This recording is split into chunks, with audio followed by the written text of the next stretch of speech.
Pada pagi hari ini saya akan membawakan kebenaran firman Tuhan dengan judul Yesus menggenapi tidak meniadakan. Oke, ya.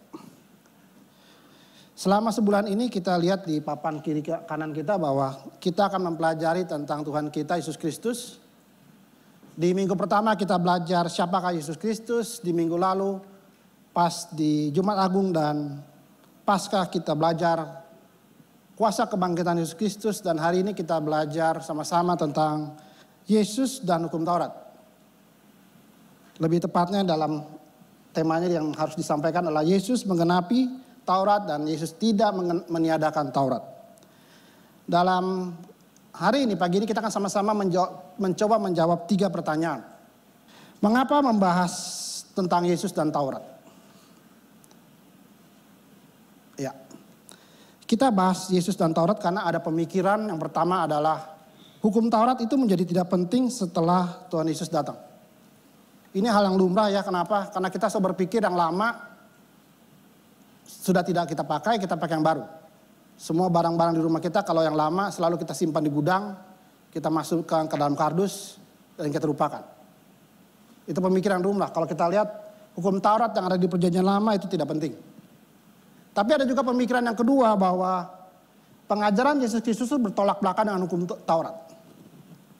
Yang ini yang kita perlu pelajari dan perlu tahu bahwa yang benar yang mana.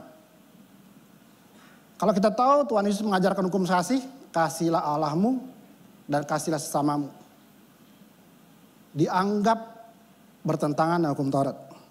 Kalau kita lihat di Matius 22 ayat 36 sampai 39, di sini kita belajar sama-sama bahwa Tuhan memerintahkan bahwa kita harus mengasihi Tuhan Allahmu dengan segenap hatimu, dengan segenap jiwamu, dan segenap akal budimu.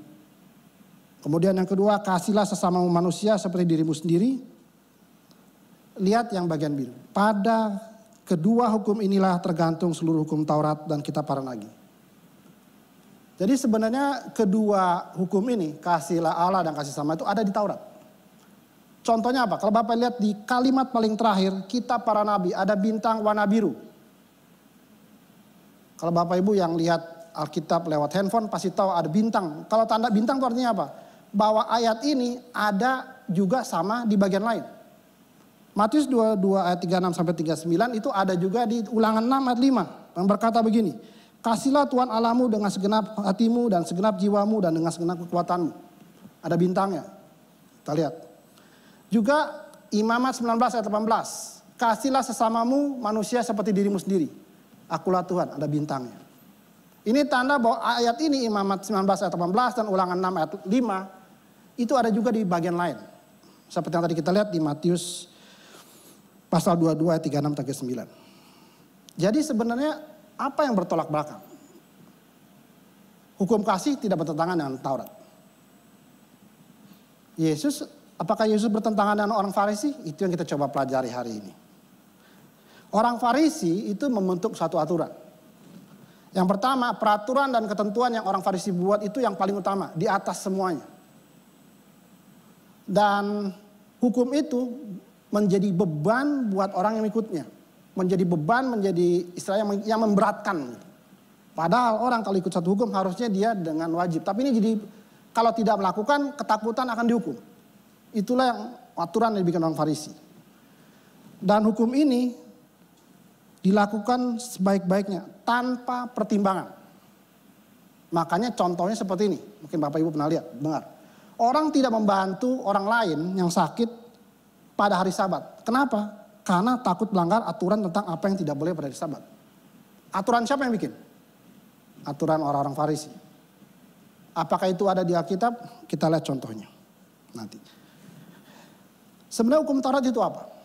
Hukum Taurat itu ada 3. Yang pertama itu ada hukum moral. Itu yang kita tahu 10 hukum atau disebut 10 perintah atau disebut dekalog.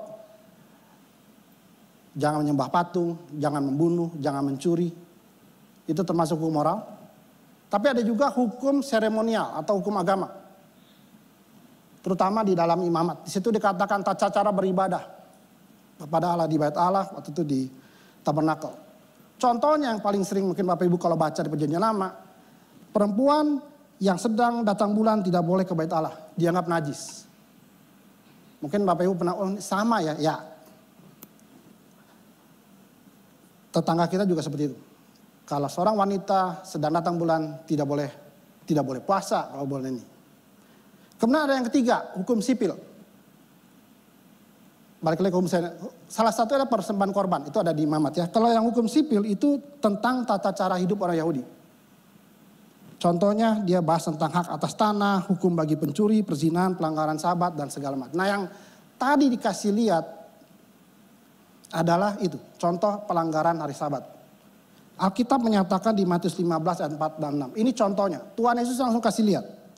Sebab Allah berfirman, hormatilah ayahmu dan ibumu, dan lagi siapa yang mengutuki ayahnya dan ibunya pasti dihukum mati. Lihat ada bintang biru. Kenapa? Karena itu mengacu ke di perjanjian lama. Tetapi kamu berkata, siapa saja yang berkata kepada bapaknya atau kepada ibunya, segala bantuan yang seharusnya engkau terima dari aku adalah persembahan kepada Allah. Orang itu tidak wajib lagi menghormati bapaknya atau ibunya. Ada bintangnya enggak? Tidak. Artinya ini buatan manusia. Dengan demikian kita lihat firman Allah kamu nyatakan tidak berlaku demi adat istiadat. Jadi peraturan sipil, adat istiadat, peraturan orang Farisi di atas hukum moral. Itu yang membuat Tuhan Yesus dan orang Farisi bentrok. Kenapa? Contohnya salah satu ayat ini. Dia lebih mengutamakan peraturan padahal orang pada waktu Sabat ada orang sakit.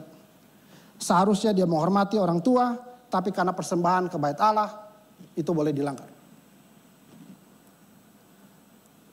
Hari ini kita belajar tentang Yesus mengenapi Taurat dan tidak meniadakan Taurat.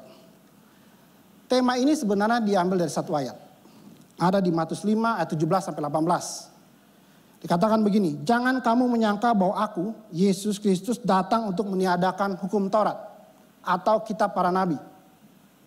Saya dalam kurung perjanjian lama karena itu sebenarnya bukan cuma hukum Taurat tapi ada seluruh perjanjian lama. Aku datang bukan untuk meniadakannya, melainkan untuk menggenapinya. Sama ya seperti tema lain.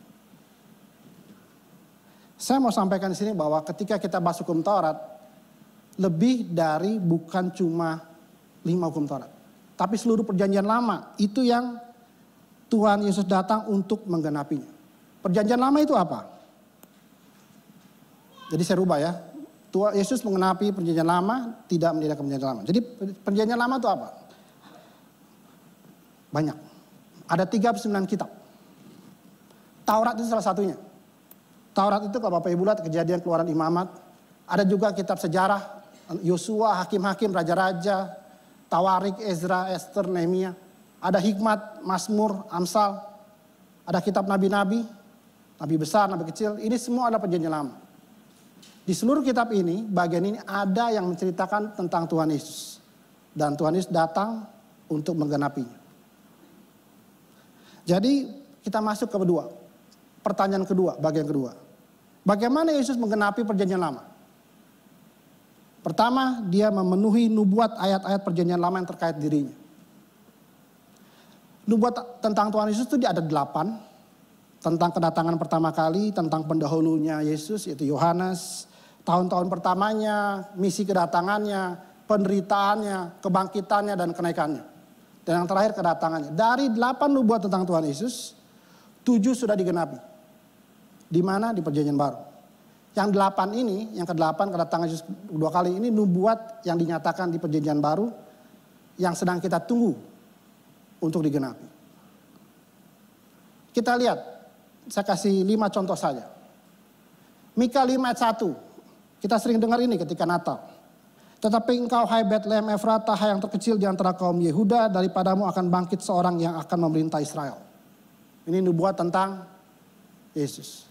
Yohanes 7 ayat 42. Kita lihat ada bintang birunya.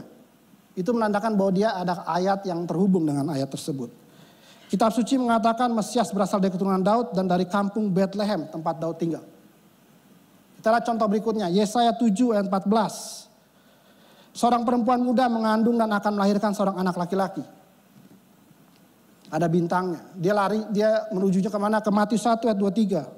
Sesungguhnya anak darah akan mengandung dan melahirkan seorang anak laki-laki. Dan menamakan dia Immanuel. Kita lagi contoh berikutnya. Yesaya 53 ayat 12. Saya baca yang hijau saja ya. Ia terhitung di antara pemberontak-pemberontak. Ini bicara tentang apa? Ketika penyaliban. Lukas 22 ayat 37. Sebab aku berkata kepadamu bahwa nas kitab suci ini harus digenapi padaku, pada Tuhan Yesus. Ia akan terhitung di antara pemberontak-pemberontak. Sebab apa yang tertulis tentang aku sedang digenapi. Ada bintangnya. Semua ayat ini digenapi. Matius 27 ayat 46. Minggu lalu kita bahas tentang kebangkitan Kristus.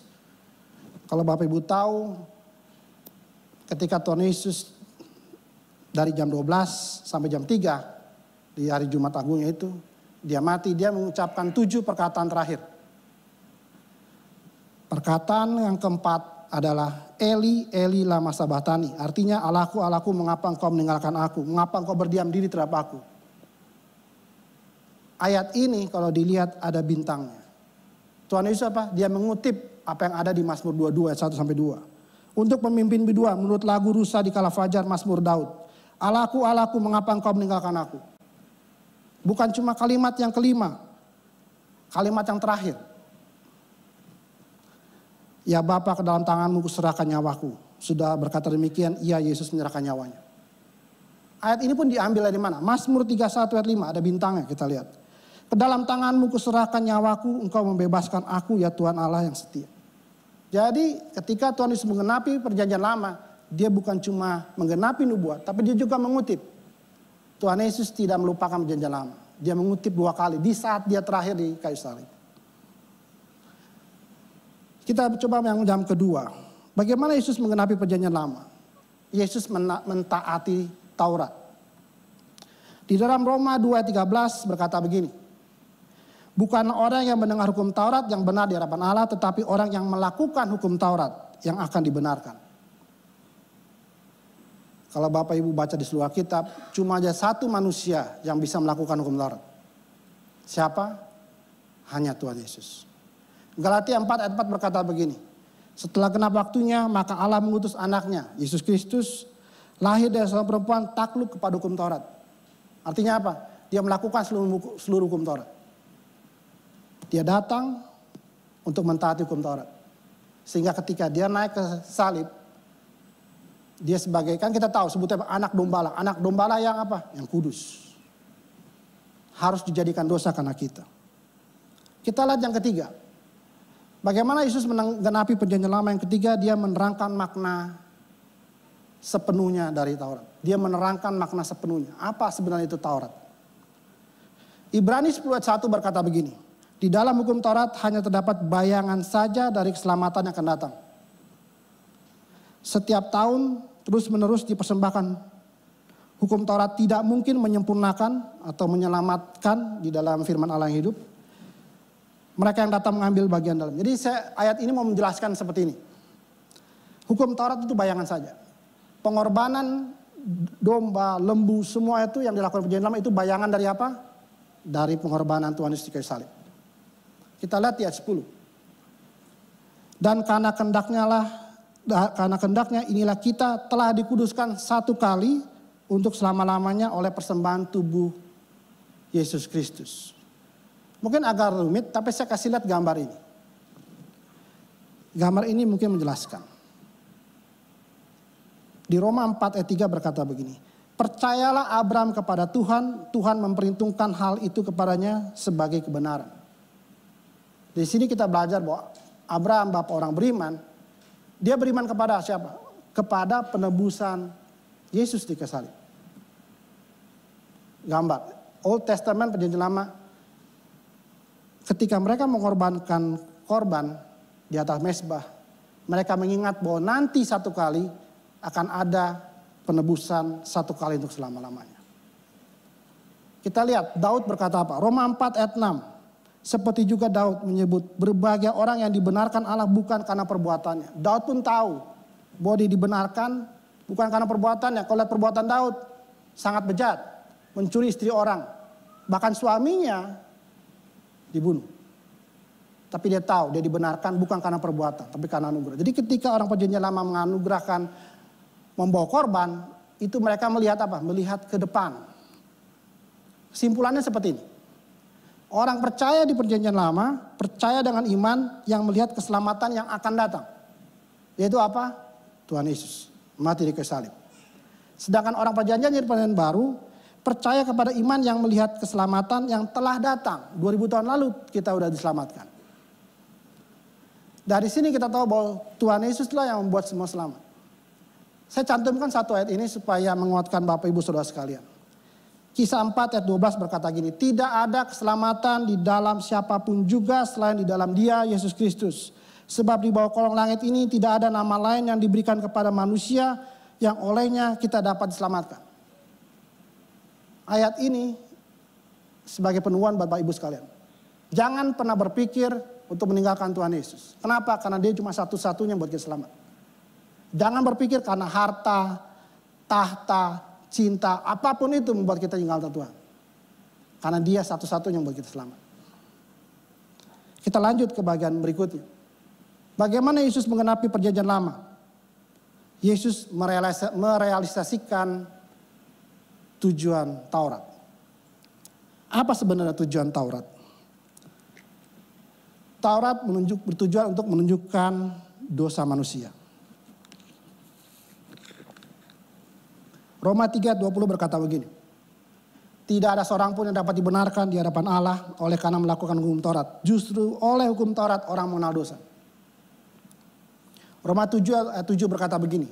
Apakah hukum Taurat itu dosa? Sekali-kali tidak. Sebaliknya justru melalui hukum Taurat aku mengenal dosa. Karena aku juga tidak tahu apa itu keinginan. Kalau hukum Taurat tidak mengatakan jangan mengingini. Ada bintang di situ. Artinya itu mengacu ke perjanjian lama. Karena Taurat orang tahu bahwa kalau membunuh itu dosa. Mencuri itu dosa. Menyembah berhala itu dosa. Mengingini barang milik orang lain itu dosa. Itu tujuan Taurat. Menyatakan yang mana dosa yang mana tidak. Tujuan Taurat yang kedua, dia menunjukkan bahwa manusia tidak mampu mentaati Taurat. Tidak ada yang dapat dibenarkan karena melakukan hukum Taurat. Hukum Taurat cuma menyatakan bahwa semua ada di dunia ini berdosa. Roma 2:13 berkata begini. Orang yang melakukan hukum Tauratlah yang dibenarkan. Adakah yang bisa melakukan hukum Taurat secara sempurna? Tidak ada. Berarti semuanya salah. Roma 3:20 berkata begini. Tidak seorang pun dapat dibenarkan di hadapan Allah oleh karena melakukan hukum Taurat. Jadi dengan hukum Taurat semua orang tahu bahwa saya berdosa. Kalau zaman dulu saya perlu datang kepada Tuhan memberikan korban binatang. Itu apa? Untuk menghapus dosa mereka. Makanya di zaman dulu perjanjian lama begitu banyak korban binatang dilakukan untuk apa? Untuk menebus dosa mereka. Di sini kita belajar bahwa tidak ada yang mampu. Kita pun saat ini juga tidak mampu melakukan semua hukum Allah. Kita hanya bisa dibenarkan karena Tuhan Yesus. Kita lihat yang ketiga. Tujuan 3 dari hukum Taurat adalah menunjukkan pemahaman bahwa keselamatan dan pembenaran itu anugerah Allah. Kita adalah orang berdosa, ketika kita melakukan hukum Allah pun kita tidak bisa lakukan yang sempurna. Semua itu hanya anugerah kalau kita selamat dan dibenarkan. Filipi 3:9 berkata begini. Bukan dengan kebenaranku sendiri karena mentaati hukum Taurat. Melainkan dengan kebenaran karena kepercayaan kepada Kristus. Kebenaran yang Allah anugerahkan. Itu yang buat kita selamat. Itu yang ditanamkan di perjanjian lama. Bahwa mereka harus mengandalkan Allah. Mereka harus memberikan persembahan korban. Kalau enggak mereka tidak bisa ketemu Allah. Mereka membutuhkan imam untuk menyembelih. Mencipratkan semua darah domba itu untuk apa? Untuk penebusan. Itu perjanjian lama. Perjanjian baru kita cuma memandang satu. Pengorbanan Yesus di kayu salib. Ibrani 10 ayat 18 berkata begini. Jadi apabila semuanya itu, yaitu pengorbanan Yesus di kayu salib, ada pengampunan. Tidak perlu ada lagi dipersembahkan korban karena dosa. Jadi kita sekarang nggak perlu ada pengorbanan dosa, pengorbanan binatang. Kenapa? Satu sekali dan selamanya di kayu salib. Pengorbanan Yesus itu membuat kita selamat. Yang keempat, hukum Taurat apa? Dia bertujuan menunjukkan janji Allah tentang kedatangan manusia, kedatangan juru selamat yang merupakan pengharapan bagi kita orang berdosa. Di perjanjian lama itu belum kelihatan, semua itu cuma lambang. Baru nanti di perjanjian baru dinyatakan juru selamat datang dan satu kali dan selamanya dosa diampuni. Kita lihat dulu Ibrani 9 ayat 9 sampai 10. Ayat ini berkata begini. Sesuai dengan itu dipersembahkan korban dan persembahan yang tidak menyempurnakan. Itu di perjanjian lama. Semuanya itu hanya berlaku sampai tibanya waktu pembaharuan. Pembaharuan itu apa maksudnya? Itu bisa kita lihat di ayat berikutnya. Pembaharuan terjadi ketika Kristus telah datang sebagai imam besar. Tadi kita nyanyi. Yesus Kristus imam besar kita. Apa yang dilakukan? Dia datang bukan dengan membawa darah domba jantan, darah anak lembu, tetapi dengan membawa darahnya sendiri. Dan dengan itu ia telah mendapat kelepasan kekal. Jadi kalau perjanjian lama orang harus bawa darah apa? Darah domba, darah lembu. Setiap kali ketika mereka mau bertemu Allah. Tapi Tuhan Yesus, kita sebut anak domba Allah, imam besar itu. Dia mati di kayu salib buat kita. Dia bawa darahnya itu untuk apa? Untuk menebus kita semua. Bapak, Ibu, Saudara, dan saya. Sehingga terjadi kelepasan kekal. Satu kali untuk selamanya. Itu yang membuat Yesus datang. Yesus datang mengenapi hukum Taurat. Dia lakukan ini. Menjadi imam besar, membawa darahnya sendiri. Supaya apa? Supaya semua yang dijanjikan perjanjian lama, penebusan, penyelamatan lewat domba-domba yang sudah mati itu tidak perlu dilakukan lagi. Hanya perlu dengan memandang Tuhan Yesus di kayu salib yang mati buat kita. Kita lanjut. Yesus itu mengenapi perjanjian lama, dia tidak meniadakannya. Karena itu kita belajar apa yang harus kita lakukan dengan perjanjian lama. Kita lihat dulu yang pertama. Perjanjian lama adalah bagian awal dari rencana Allah. Kita harus lihat itu. Kita nggak bisa lihat perjanjian baru saja, kita harus juga lihat perjanjian Allah bahwa di situ dinyatakan Tuhan menciptakan, Tuhan menggunakan bangsa Israel sehingga lahirnya juru selamat. Bagian awal dari perjanjian rencana Allah itu adalah perjanjian lama. Kita lihat dulu gambarnya. Kalau Bapak lihat yang petir yang ada di sebelah kanan, itu penciptaan. Kemudian yang salib merah itu adalah kematian Yesus di kayu salib, kebangkitannya. Kemudian ada orang di sebelah kiri orang warna itu kita saat ini. Berikutnya apa? Di situ dikatakan rapture, pengangkatan. Ini posisinya. Jadi salib ke arah kanan itu perjanjian lama. Salib ke arah kiri itu perjanjian baru.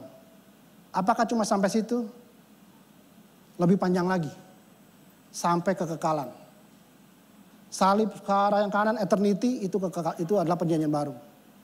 Kalau Bapak Ibu baca di perjanjian baru, kitab terakhir Wahyu itu bahas yang ke kanan semua, yang ke kiri semua. Jadi kita bisa lihat bahwa kita nggak bisa baca Alkitab hanya perjanjian baru. Kita harus juga baca perjanjian lama. Karena di situ Tuhan Yesus mulai berkarya dalam kehidupan manusia.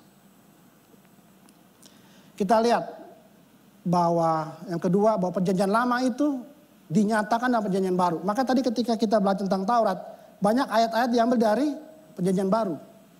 Di perjanjian lama belum jelas, masih bayangan. Tapi di perjanjian baru dijelaskan. Apa peran Taurat itu? Apa perjanjian-perjanjian lama? Dikatakan juga perjanjian lama itu isinya nubuat. Tadi kita lihat. Nubuat tentang Tuhan Yesus yang kemudian digenapi di perjanjian baru. Perjanjian lama juga menyatakan menjadi dasar pengajaran Yesus, Paulus, dan murid-murid lainnya. Makanya kalau Tuhan Yesus mengajarkan, dia mengutip selalu perjanjian lama. Kenapa? Pada saat itu yang ada yang bisa kebaca itu perjanjian lama. 4 poin ini cukup panjang, tapi Bapak Ibu bisa masuk ke YouTube GB Petamburan, cari Petamburan Bible Study, tertanggal 9 Agustus 2020, temanya perjanjian lama masih dibutuhkan, silakan lihat lebih detail. Ini PR buat Bapak Ibu. Judulnya perjanjian lama masih dibutuhkan. Di sini jelaskan dengan detail oleh Pak Yosafat Mesak. Kita lanjut yang kedua. Apa yang harus kita lakukan dengan perjanjian lama? Kita menyadari bahwa di dalam perjanjian lama kita lihat bukti kedaulatan dan kesetiaan Allah. Secara cepat saya kasih lihat, saya nggak tahu apa bisa kebaca semua atau tidak, tapi saya sampaikan bahwa di setiap kitab itu ada tema di mana Allah menyampaikan pesannya. Di kitab Yosua kita lihat bagaimana Israel menduduki perjanjian. Di kitab Hakim-Hakim kita bisa lihat semua banyak tema. Setiap tema, setiap kitab itu punya tema. Di mana dikasih lihat bagaimana Allah berdaulat. Di mana Allah setia. Kalau Bapak Ibu lihat di kitab Ezra, Nehemia. Di situ dilihat bagaimana setelah orang Israel berbuat dosa, dia dibuang. Tuhan setia, dia balikin lagi. Di Nehemia dan Ezra kita lihat kembalinya Yehuda dan pembangunan tembok. Di Ezra kita pembaharan rohani setelah pembuangan. Tuhan menghukum karena Israel berbuat dosa. Tapi Tuhan juga memberikan jalan keluar. Ada kembali. Kelihatan kedaulatan dan kesetiaan Allah. Di kitab Hikmat pun kita lihat bagaimana Salomo, Daud menyatakan kasih Allah, peran serta Allah. Banyak ya, di Nabi besar juga banyak. Saya cuma kasih sekilas ini supaya men-trigger Bapak Ibu sekalian bahwa baca Alkitab Perjanjian Lama, makin kita baca makin kita tahu bahwa di situ Allah berdaulat, Allah setia. Terutama di dalam kehidupan bangsa Israel. Saya lanjut saja dulu. Yang ketiga, apa yang harus kita lakukan dengan Perjanjian Lama? Melakukan dan mengajarkan apa yang tertulis dalam Perjanjian Lama. Banyak, tadi saya sudah gambarkan, banyak tokoh-tokoh Perjanjian Lama yang bisa menjadi teladan, panutan. Abraham, Musa, Daud, ada Esther, ada Ruth. Enggak cuma tokoh-tokoh pria, tokoh wanita pun ada. Itu semua jadi apa? Supaya kita belajar bagaimana kalau kita punya hubungan dekat dengan Tuhan, Tuhan akan membariki kita, memulihkan kita. Kalau di Perjanjian Baru itu cuma cuplik saja. Ceritanya cuma, kalau Bapak Ibu tahu bahwa Alkitab ada cerita, narasi, itu cuma Matius, Markus, Lukas, Yohanes, dan Kisah Rasul. Itu cuma cerita. Yang lain ke belakangnya adalah surat pengajaran. Cerita bagaimana Allah mengambil peran dalam kehidupan kita. Sebagai Allah yang berdaulat, Allah yang setia, Allah yang menolong, Allah yang mengampuni. Itu cuma dari Perjanjian Lama. Dari situ kita belajar bagaimana Allah setia. Kita lihat dulu Matius 5 ayat 19b sampai 20. Tetapi siapa yang melakukan dan mengajarkan segala perintah-perintah hukum Taurat, ia akan menduduki tempat yang tinggi. Di dalam Alkitab yang terbuka disebut besar di dalam kerajaan surga. Ayat ini cuma mau menjelaskan kepada Bapak Ibu sekalian bahwa kalau kita melakukan apa yang ada di Perjanjian Lama, maka kita menduduki tempat yang tinggi, apa disebut besar. Kenapa? Kalau kita nanti ketemu dengan Tuhan, Bapa di surga, kita akan ketemu siapa? Tokoh-tokoh yang kita pelajari. Kita ketemu Abraham, kita ketemu Musa, kita ketemu Daud, ketemu Ruth, ketemu siapa, banyak semua. Kenapa? Seakan-akan kita kenal mereka semua. Kenapa? Sebenarnya kita cuma baca Perjanjian Lama. Itulah kalau kita melakukan, dan bukan cuma melakukan, mengajarkannya ke orang-orang di sekitar kita, dalam keluarga kita. Bukan cuma melakukan, tapi kita perlu belajar bahwa dalam Perjanjian Lama adalah kita bangun hubungan dekat dengan Allah. Kisah-kisah di Perjanjian Lama itu semua tentang bagaimana orang membangun hubungan dekat dengan Allah. Banyak sekali contohnya, tapi saya cuma mau kasih contoh satu. Daud salah satu tokoh dalam Perjanjian Lama.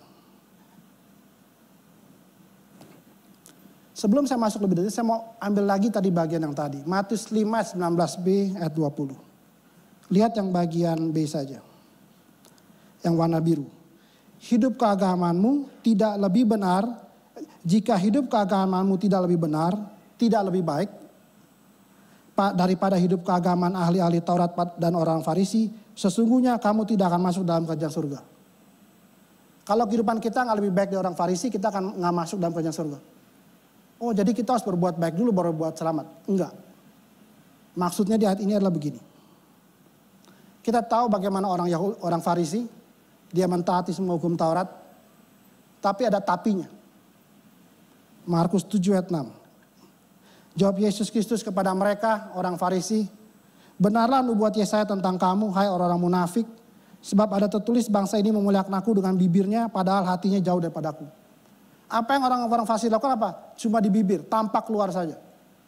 Kita lihat ada bintang biru, itu mengacu kemana? Yesaya 29 ayat 13 berkata begini, bangsa ini datang mendekat dengan mulutnya, memuliakan aku, memuliakan Allah dengan bibirnya, tapi hatinya menjauh daripadaku. Ibadahnya hanya perintah manusia yang dihafalkan.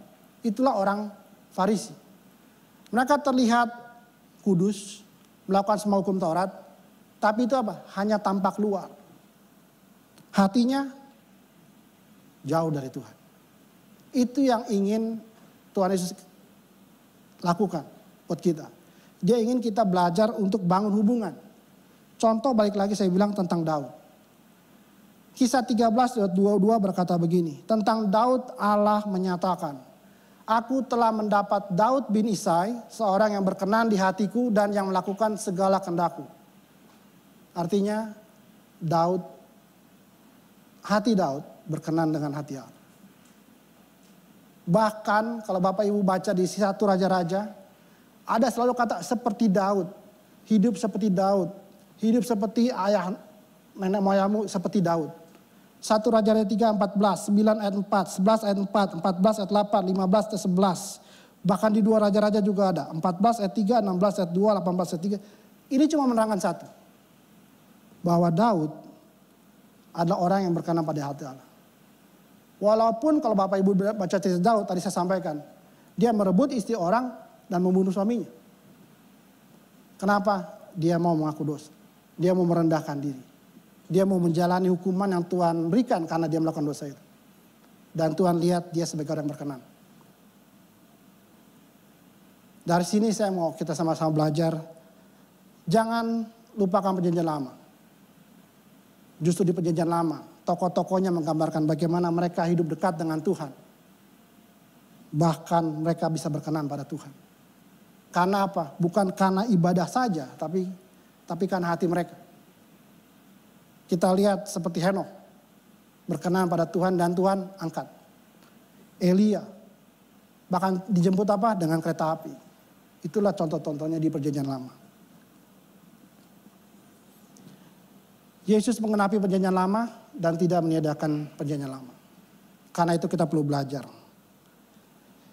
Saya simpulkan di bagian ketiga tadi bahwa kita perlu melakukan, apa yang perlu kita lakukan dalam perjanjian lama adalah ingat, perjanjian lama itu awal dari rencana Allah. Kita lihat dari Kejadian bagaimana Tuhan berperkara dalam kehidupan manusia. Dari situ kita lihat bagaimana Tuhan turut campur dalam manusia. Semua tokoh-tokoh itu bisa dibaca. Kita lihat juga bagaimana Allah berdaulat, Allah setia. Banyak yang jatuh dalam dosa, tapi ketika mereka mengakui dosanya, mereka diselamatkan.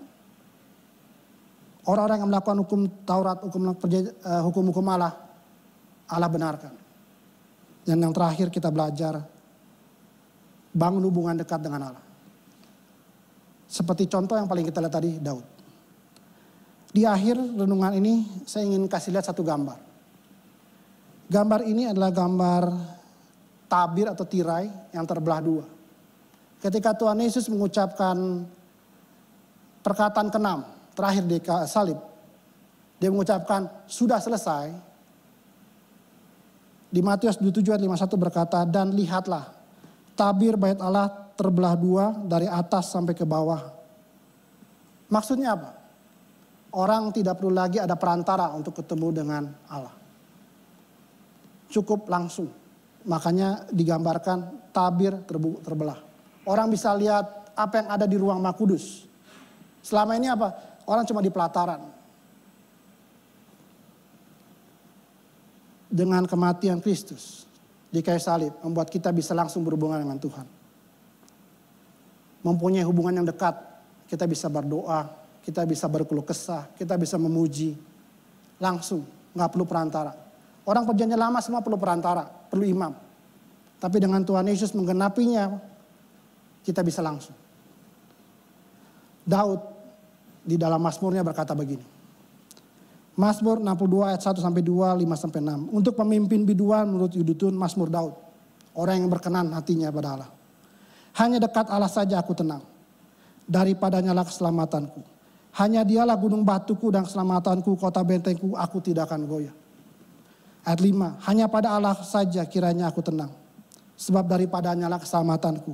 Hanya dialah gunung batuku dan keselamatanku, kota bentengku, aku tidak akan goyah. Bayangkan, seorang yang punya hubungan dekat bisa bicara seperti ini. Saya undang tim musik dan song leader untuk maju ke depan. Ayat ini yang menjadi dasar dari lagu ini. Lagunya berjudul Indah Bersamamu. Kita akan menyanyikan lagu ini. Saya mau baca dulu teksnya biar Bapak Ibu tahu. Bahwa ketika Tuhan Yesus menggenapi kita, menggenapi perjanjian lama. Salah satu buat kita adalah bukan cuma melakukan semua perjanjian lama, tapi kita punya hubungan dekat. Dikatakan di dalam lagu itu, hanya dekat Allahku rasa tenang hatiku. Kau sertai jalanku sepanjang hidupku. Hanya dekat padamu ada kekuatan baru. Kaulah perlindunganku, keselamatanku. Lagu ini diambil dari Mazmur Daud. Orang yang punya hubungan dekat dengan Tuhan. Orang yang dicintai Allah. Ku ingin selalu bersekutu denganmu, menikmati hadiratmu. Biarlah rohmu tinggal di dalam hidupku. Sungguh indah bersamamu selamanya. Saya undang Bapak Ibu, saudara-saudara untuk bangkit berdiri. Kita mau mengambil komitmen pada hari ini. Tuhan Yesus sudah mengenai perjanjian lama. Membuat kita punya hubungan dekat dengan Tuhan. Tirai bait Allah telah terbelah. Sekarang kita nyatakan dalam lagu ini. Hanya dekat Allahku, rasa tenang hatiku, kau sertai jalanku sepanjang hidupku.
Bapak, terima kasih untuk kebenaran firman Tuhan yang kau ajarkan buat kami.